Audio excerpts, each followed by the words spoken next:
Did you sleep with my husband? Emily looked at me without blinking. Her voice had no tears, just silence. Cold, destructive. And I said nothing. Because, what do you say when it's already happened? We were like sisters. I trusted her with my kids. She trusted me with hers. We baked for each other, joked about our husbands, talked about movies, and dreamed of girls' trips without kids. And then I slept with her husband. With Jake. In my kitchen. While Mark was asleep upstairs with our children. I didn't plan for it to happen. But it always goes that way. No one ever does, until it's too late. Jake was our friend. Reliable, reserved, a bit cold but caring in his own way. The kind of man you'd want to father your children. Emily often complained he'd gone distant. He's like a robot. Everything on schedule. Even sex is set for Fridays. Like an alarm clock, she laughed. But I saw something different in him. A quiet fire. The kind that doesn't scream, but burns through you. We'd been close friends for over 3 years. Holidays, barbecues, weekend getaways. Our kids called each other almost siblings. Emily was the godmother of my youngest. I was godmother to her son. A cozy, steady life. No drama. No surprises. Until the day he looked at me. A little longer than he should have. It was summer. We were grilling at the lake house. I stood by the grill. He came up and gently draped a blanket over my shoulders. You cold? He asked. His fingers brushed against my collarbone. And suddenly, I felt a shiver. Not from the breeze.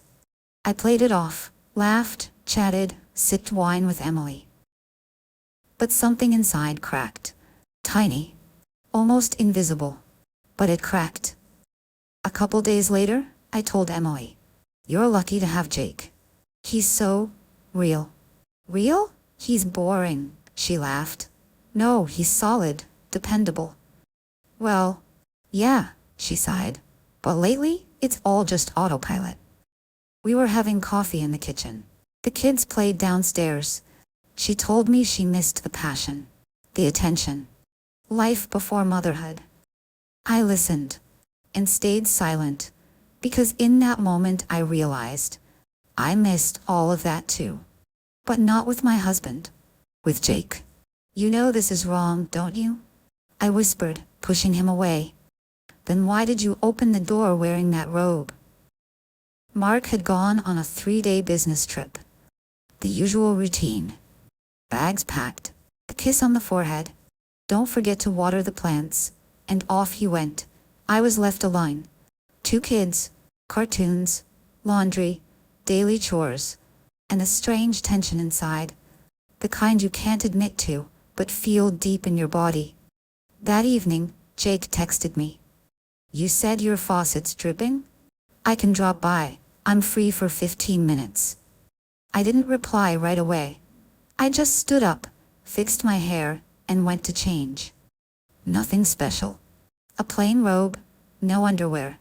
It was hot, and, honestly, I was already waiting for this.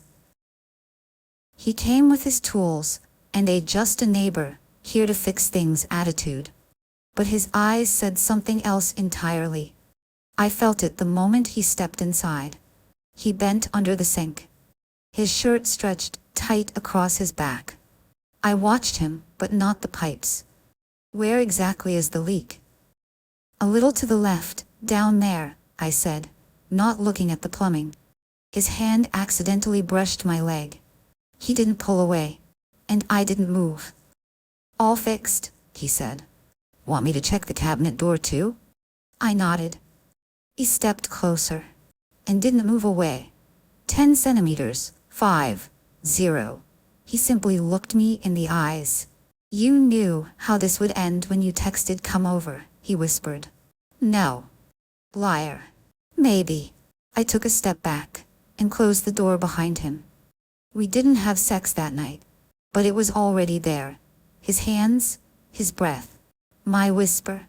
He pressed me against the wall. We kissed like it was a battle, and we both surrendered. I didn't sleep all night. A hot shower didn't help. My conscience screamed, but my body didn't listen. The next day, I went down to Emily's. As usual, coffee, school talk, kids playing nearby. Jake's acting strange lately. Like he's somewhere else, she said casually. I almost dropped my cup. Maybe work, or he's just tired, I muttered. Maybe. She looked at me as always, with trust, with warmth. And I sat there thinking, last night, I let your husband touch my breasts in my own living room. And you trust me with your kids. Another day. This means nothing, I told myself. It's just a moment, a flash. It will pass. But deep down I knew. If he calls again, I'll open the door, again. I understand, but I don't want to stop. Then close the door. A long version. It happened 2 weeks after the first kiss. Not a word since then. No hints. But the tension between us was constant. Every look was like seeing someone naked. Every accidental touch was like an electric shock. We held back, for as long as we could. The kids had fallen asleep after a walk. I was alone, watching TV quietly while washing dishes. Then, a call from Jake. Sorry for the late call. Can I borrow your Mac charger? Mine died and I have a meeting tomorrow. I almost laughed. What charger? What meeting? He was just looking for an excuse. And I just didn't want to say no. Come in. He entered as usual, but stopped in the hallway. Silent, watching. Well, grab the charger, I said, my voice trembling. He stepped closer, ran his fingers slowly along my arm, down to my wrist. You knew how this would end when you wrote come over, he whispered. No. Liar. Maybe. Then he took my neck firmly. I stepped back myself, and slowly closed the door with a click. What followed wasn't romance. Not tenderness. It was greedy, rough, like everything inside us was breaking out. Months of restraint, fantasies, forbidden desires, all exploded in one night. He lifted me onto the kitchen table. My shirt fell to the floor. I don't even remember how. I bit my lips so I wouldn't moan too loudly. The kids were sleeping nearby. He knew my body as if he'd always known it. And I got lost. Completely. I was no longer a mother, a wife, a friend. I was just a woman who finally allowed herself to want. When it was over, he stayed a few minutes longer. Silent. Watching. This was a mistake, I said. But you don't regret it? No. Me neither. He left.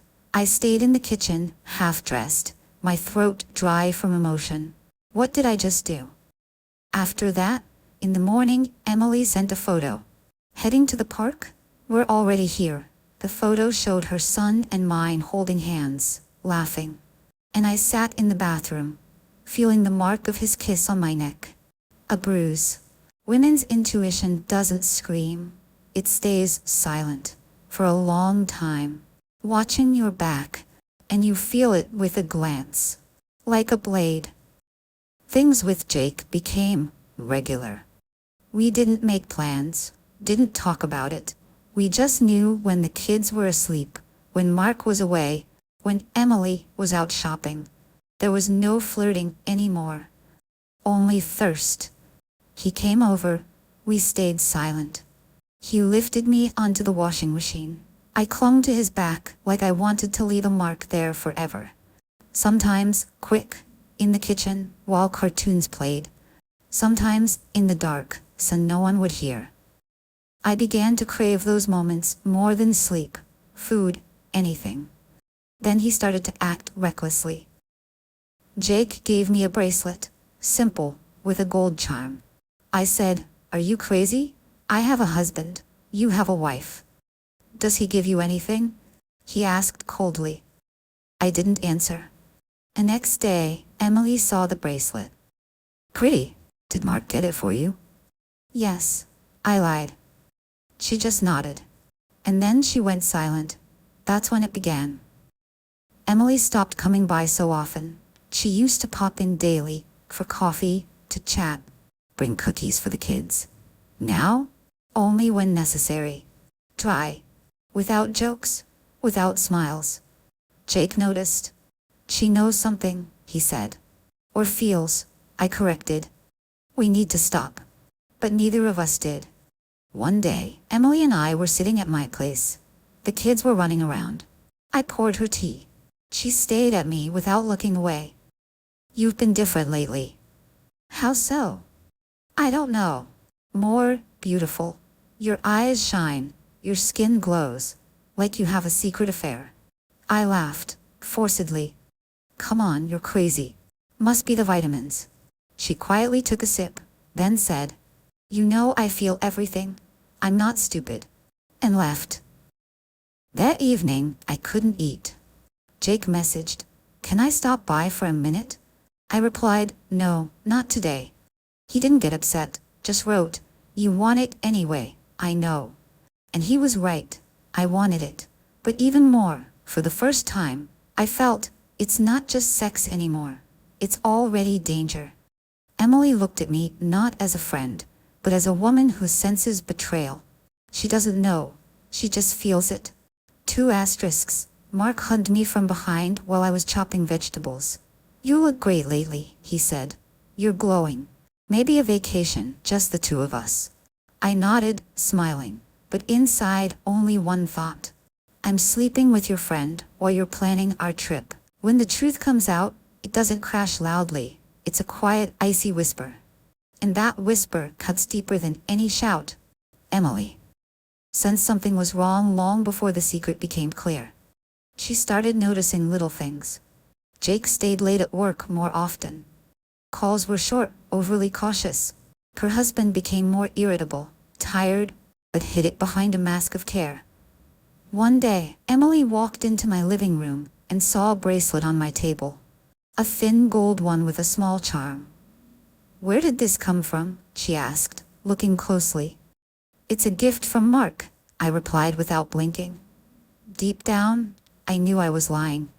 A few days later, Emily accidentally overheard a phone call.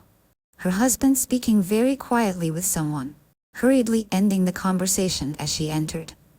There was tension in his voice Emily couldn't explain. She felt that he was hiding something. Then her intuition grew stronger.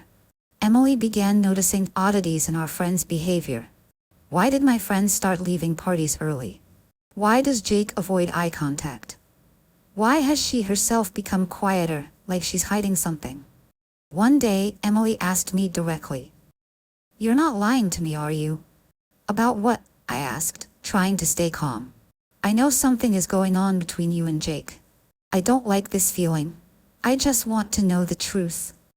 That conversation hit me hard. Meanwhile, Mark felt the house had changed. He noticed I was withdrawing, avoiding his gaze. He found unfamiliar scents on my things that I tried to mask with perfume. One evening, he stayed home late, when he usually left, and saw me sitting in the kitchen, buried in my phone, eyes full of fear. What's going on? He asked quietly. I tried to lie, but the words stuck. He began noticing calls from unknown numbers that I quickly hung up, and one day, he saw me accidentally drop a note with a strange number, and the words, can't wait. Subscribed. One day, Mark decided to have an honest talk. You are not alone in this house, he said calmly. What do you mean? I know, you're unfaithful, and it's not just a suspicion, it's a fact. I've seen, heard, felt it. I couldn't deny it. Why? He asked. I don't know how to explain. It can't be explained. It's either love or betrayal. I didn't want to hurt you. But you did. And Emily too. Emily stopped calling and coming around. She didn't make a scene. She just left. The silence became louder. We lost each other. Jake left town soon after. No goodbyes. No explanations. The house felt emptier. Mark tried to hold us together, but I knew much had already been broken between us. And I was caught between 2 worlds. The past I wanted to forget, and the present I had to live, Nights became tormenting, memories of stolen kisses, whispered promises, broken trust.